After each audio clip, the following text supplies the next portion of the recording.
And now, let's see whatever happened to Tommy Roe. You know, Tommy was one of the big solo stars of the 60s, and in a 10-year span on the charts, he had a total of 21 hits, 6 of them top 10, and 2 of those made it to number 1. Even though he'd been singing and playing guitar since his early teens, Tommy wasn't too overconfident about a professional career in music. He grew up in Atlanta, Georgia, and after graduating from Brown High School in 1960, he said he worked at several ordinary jobs. At the same time, he kept writing songs and recording. And when the song Sheila was released, he was working at the General Electric plant where he said he used to solder wires together. And when Sheila began to hit all over the country, Tommy says, my personal manager had to convince me that we had a hit record. I didn't believe him and I wouldn't quit my soldering job.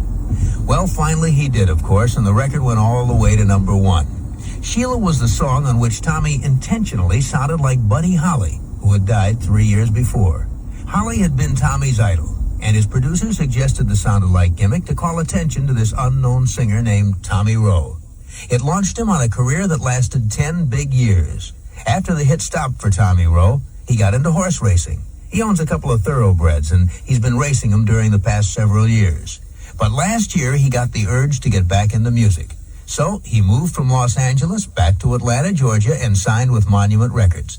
A couple of months ago, he released a new single, a remake of the Buddy Holly hit from 1958 called Early in the Morning.